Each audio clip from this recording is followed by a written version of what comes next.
नमस्कार मित्रांनो, स्वागत आहे आपल्या पर्सनल फायनान्स संबंधी स्पेशल चॅनलवर। तुम्ही जर यावर्षीचे टॉप 10 म्युच्युअल फंड्स शोधत असाल, तेही सर्व आदर्श रेशो पडताळणीसह, तर हा व्हिडिओ शेवटपर्यंत पहा। खूप महत्त्वाची माहिती मी देणार आहे। चला विषयाला सुरुवात करूया। काही महत्त्वाच्या प्रश्नांनी तुम्हाला दीर्घकालीन गुंतवणुकीसाठी सर्वोत्तम म्युच्युअल फंड्स कसे निवडावे आणि त्याचे रेशो कसे पाहावे हे माहिती आहे का? आदर्श रेशोच्या आधारावर टॉप 10 म्युच्युअल फंड्स कोणते आहेत याची कल्पना आपल्याला आहे का? दीर्घकालीन संपत्ती निर्मितीसाठी म्युच्युअल फंडची निवड करताना कोणते गुण महत्त्वाचे असतात? तुम्ही दीर्घकालीन गुंतवणुकीत यशस्वी व्हायचे असल्यास कोणते म्युच्युअल फंड्स निवडायला हवेत? म्युच्युअल फंड्सच्या निवडीमध्ये आदर्श रेशोचे महत्त्व किती आहे? या सर्व प्रश्नांची उत्तर या एकच व्हिडिओमध्ये सोप्या पद्धतीने आपणास मिळणार आहे। मित्रांनो, आपण जर चॅनलवर नवीन असाल तर चॅनलला सबस्क्राइब करायला विसरू नका। सुरुवातीला पाहूया म्युच्युअल फंडचे आदर्श रेशो म्हणजे नेमकं काय? म्युच्युअल फंडचा चांगला निर्णय घेण्यासाठी त्यांच्या विविध आदर्श रेशोंची माहिती असणं अत्यंत महत्त्वाचं आहे। ही रेशो फंडच्या कार्यक्षमता, जोखीम आणि कार्यक्षमतेचा आढावा घेण्यात मदत करतात। प्रत्येक रेशो विशिष्ट दृष्टिकोनातून फंडचे मूल्यांकन करत असतो। आदर्श रेशो कोणते आहेत? पहिला, खर्च अनुपात म्हणजेच एक्सपेन्स रेशो। याचा अर्थ काय? या रेशोने फंडच्या ऑपरेटिंग खर्चाची टक्केवारी मोजली जाते। याची आदर्श श्रेणी कोणत्या आकड्याच्या दरम्यान आहे? 0.5% ते 1.5% दरम्यान। याचे महत्त्व काय आहे? कमी खर्च अनुपात म्हणजे अधिक नफा, उच्च खर्च फंडाच्या परताव्यावर नकारात्मक प्रभाव टाकू शकतो। दुसरा रेशो आहे शार्प अनुपात, शार्प रेशो। याचा अर्थ आहे जोखमीच्या आधारावर परतावा हा दर्शवतो। आदर्श श्रेणी कोणत्या आकड्याच्या दरम्यान असते? 1.0 पेक्षा जास्त। याचं महत्त्व काय आहे? उच्च शार्प अनुपात म्हणजे फंडने जोखमीच्या तुलनेत चांगला परतावा दिलेला आहे। तिसरा प्रकार आहे अल्फा रेशो। याचा अर्थ फंडच्या कामगिरीची त्याच्या बेंचमार्कशी तुलना करतानाही मोजले जाते। आदर्श श्रेणी कोणत्या आकड्याच्या दरम्यान आहे? सकारात्मक मूल्य 0 पेक्षा जास्त असेल तर तो चांगला अल्फा समजावा। याचं महत्त्व काय आहे? सकारात्मक अल्फा म्हणजे फंडने त्याच्या बेंचमार्कला मागे टाकलेले आहे। चौथा प्रकार आहे बीटा म्हणजेच बीटा रेशो। याचा अर्थ फंडच्या अस्थिरतेची बाजाराशी तुलना केली जाते। याची आदर्श श्रेणी कोणत्या आकड्याच्या दरम्यान असते? 0.8 ते 1.2च्या दरम्यान। याचे महत्त्व काय आहे? बीटा 1 म्हणजे फंड बाजारासोबत हलतो। कमी बीटा कमी जोखीम दर्शवतो। पाचवा प्रकार आहे आर स्क्वेअर्ड रेशो। याचा अर्थ होतो फंडची बेंच मार्कशी संबंधितता हा दर्शवतो। आदर्श श्रेणी कोणत्या आकड्याच्या दरम्यान आहे? 0.8 पेक्षा जास्त। याचं महत्त्व काय आहे? उच्च आर स्क्वेअर म्हणजे फंडच्या बेंच मार्कसह चांगली संबंधितता आहे। सहावा प्रकार आहे स्टँडर्ड डेव्हिएशन रेशो। याचा अर्थ होतो फंडच्या अस्थिरतेची मोजणी। आदर्श श्रेणी कोणत्या आकड्याच्या दरम्यान आहे?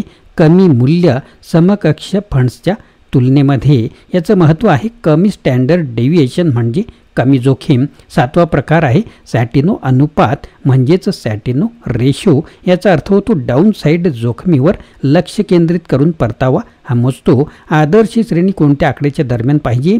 2.0 पेक्षा जास्त असावी। याचं महत्त्व काय आहे? उच्च सॅटिनो अनुपात म्हणजे फंडने डाऊन साईड जोखीम कमी केलेली आहे। आठवा प्रकार आहे ट्रेनर अनुपात, ट्रेनर रेशो। अर्थ आहे याचा बाजार जोखमीच्या युनिट प्रति हा परतावा दर्शवतो। आदर्श श्रेणी कोणत्या आकड्याच्या दरम्यान असावी?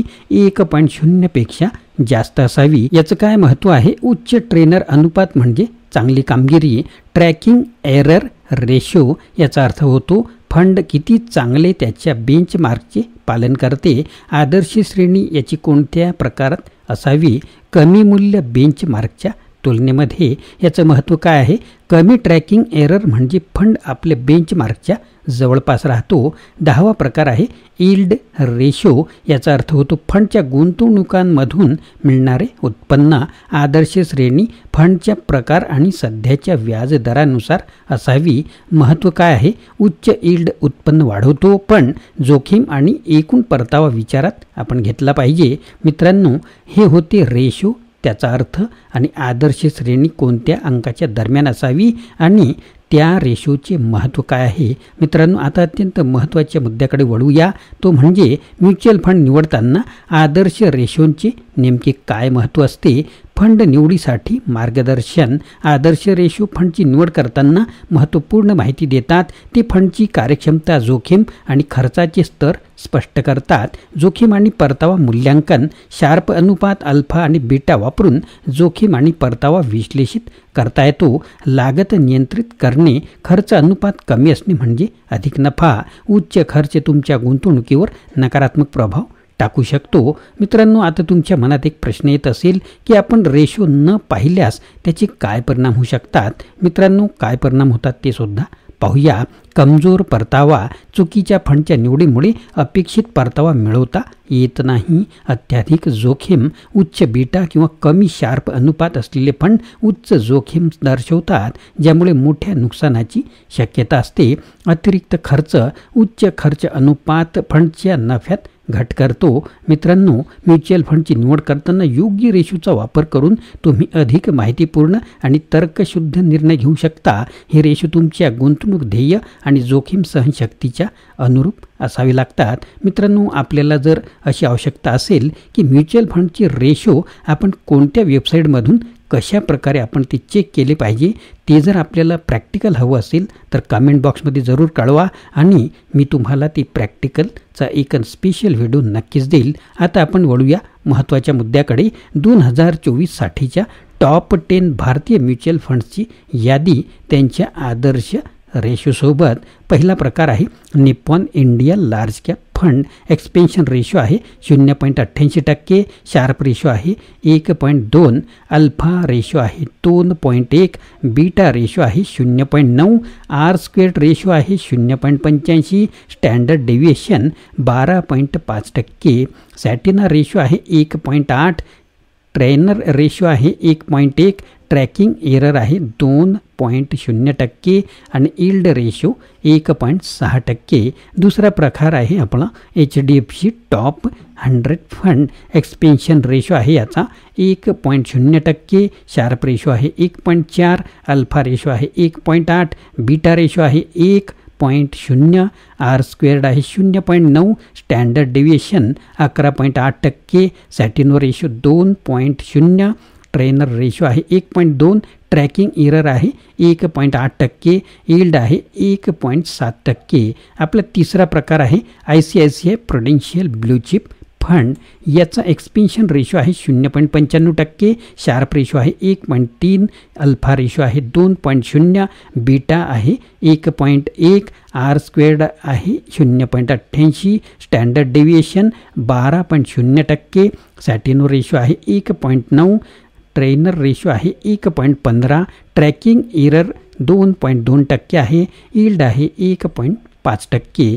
चौथा प्रकार आहे आपला UTI निफ्टी इंडेक्स फंड. याचा एक्सपेन्शन रेशो आहे 0.3%. शार्प रेशो आहे 1.1. अल्फा रेशो आहे 0.2.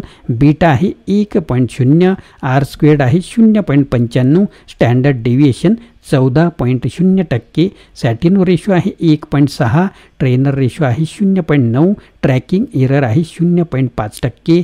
इल्ड आहे 1.8%. पाचवा प्रकार आहे आपला axis blue chip fund. Expense ratio आहे याचा 0.8%.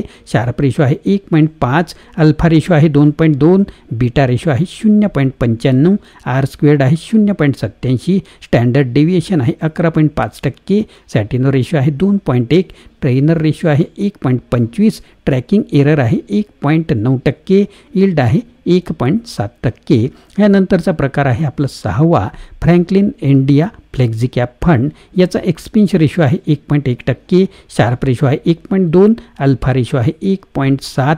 बीटा रेशो आहे 1.2. आर स्क्वेअर्ड रेशो आहे 0.82. Standard deviation 13.5%. आणि यानंतर पुढचा रेशो आहे आपला सॅटिनो रेशो 1.8. ट्रेनर रेशो आहे 1.0.